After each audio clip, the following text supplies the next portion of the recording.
An artist's guide to using the internet. Do you ever get that screen time analysis notification and see the large number that you've averaged over the week just looking at your screen? Social media makes you feel sick. In fact, everywhere you look on the internet makes you feel sick. There's a silent pandemic of people spending too much time online, becoming alienated, and acting on unfiltered thoughts stirred up by rage-bait content designed to manipulate your emotions and push hidden agendas. Well, that's just one of the many problems society faces in today's world, and I'm here to give you a guide on how to use the internet the way it was meant to be used. Just kidding, I don't really know. I'm not sure if there's really a right or wrong way to use the internet, and as a post-9/11 baby, I only know so much about how the internet used to be, as I had a sweet taste of the golden age of it as I was coming into consciousness as a child. But in this video, let's dive into how I believe one should see and use the internet from my artist brain perspective.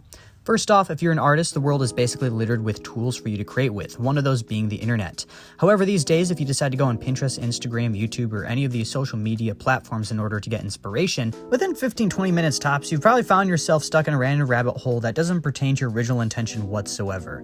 The amount of times I just find myself watching cat videos and completely just confused on how I even got there or what I was even trying to do is actually insane. I'm probably insane, but if you really look at it, the internet has really just been one big learning AI system that's composed of all of our knowledge and combined brain power. Who's to say that's not the real AI? I mean, maybe we've resourcefully used ourselves to psychologically figure us out over the past 25 years or so in order to profit off of our own existence in the digital world. It's a flawed idea, but a fun one nonetheless. Remember when pop-up ads were so dumb and stupid and they'd have those like weird obscure skin diseases to like just get you to look and stuff, and then you just like click no?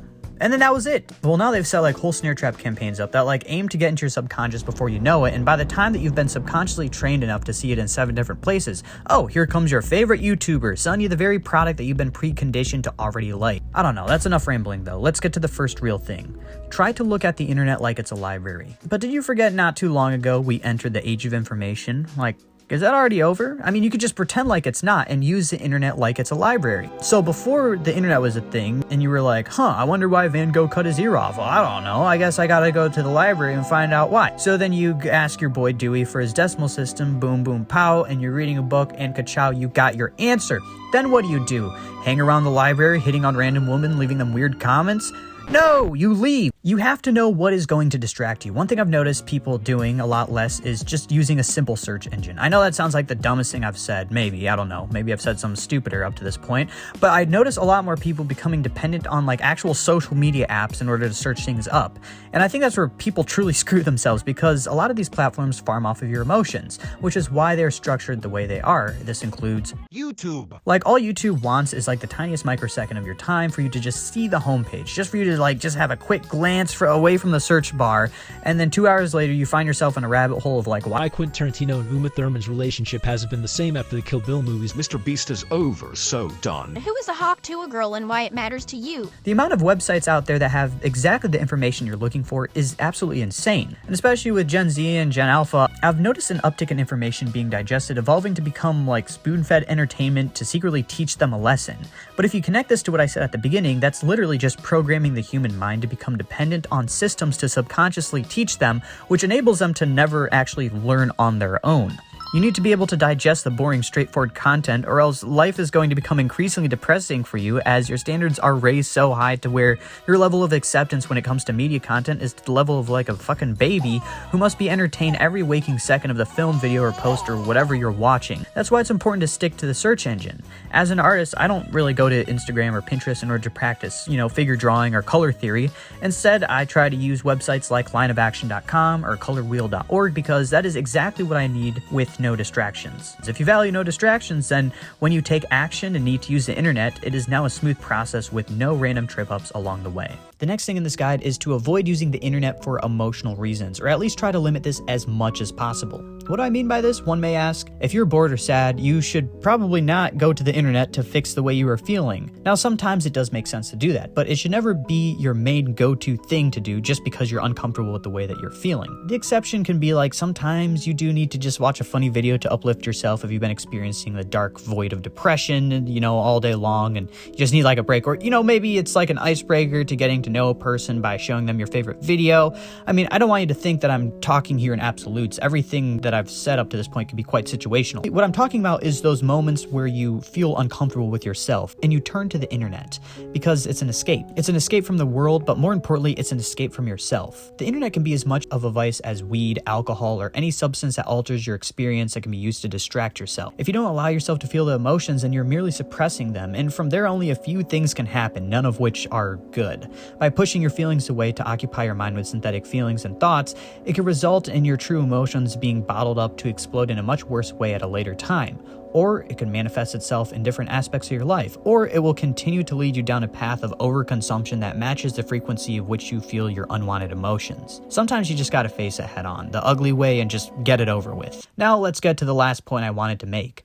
Treat the internet like how an artist treats the world. Now this point I kind of feel might be my weakest point, but maybe I'm just overthinking it. I also hate it when a video goes on and on complaining and never provides a solution or an upside way to look at things at the end. I mean, you probably have noticed the uptick in drama and rage bait videos when it comes to just trends in mainstream video content. I mean, it would also work better in my favor if I just emotionally riled you up about why the internet sucks so much and got you to feel bad about yourself, because then it just create more engagement for me in the comment section. But anyways, what I'm trying to say is, when you're using the internet, think of it like an artist. Artists come into cities and make everything cool and beautiful. They communicate in their own unique ways, their perspective, and for all of us to just relate to and understand in our own ways. Well, that's most artists in general, at least. Sometimes the internet feels like a lot of unfiltered thoughts and emotions just spewing out in every direction. I think sometimes people can take a lesson out of an artist's book. When you have something you need to communicate, really think about how you want to do that. Sometimes during the process of thinking about how you want to say how you feel or how you want to communicate how you feel, you will fully process your emotion and maybe actually realize that you don't need to say it to the world or on the internet or to anyone else. Or instead, maybe you'll actually find a really cool way to share that unique thought that provides some sort of value to others or just you. I guess it really just boils down to thinking before you speak. But sometimes a simple saying like that just needs context to really hammer home how important that is, to just think before you speak sometimes. In conclusion, you may think this video was made because I wanted to share something with the world that I thought could impact people positively and all that stuff, and you're kind of wrong. For the most part. This video was made for myself, and it was mostly as a reminder because as a full-time artist who depends on the internet, I find myself on here a lot, and sometimes I can get overwhelmed with this lifestyle. You know, they say something about suffering, making for good art, which I think there's a point there, but also, when you're left alone in your own mind, barely exerting any physical energy outside of moving a little pen or brush, with your mind just consuming and reacting at 1,000,000 miles an hour all day long, there's going to become a point where your head starts creating more issues and struggles than you actually have. Now, I think it's a bit hypocritical that I kind of do the very things that I'm preaching against, but this whole video is about human tendencies and patterns. And I think, if I could hold myself accountable, and if I made this whole damn video for myself originally, then I think I'm going in the right direction. If there's anything I've learned from making this video, it's that I don't want to let experiences pass through me and just live life as a reaction. I think it's all about going out there and taking action on the things that, I love and care about in this world. And yeah, hopefully you got something out of this. Let me know. All right, bye.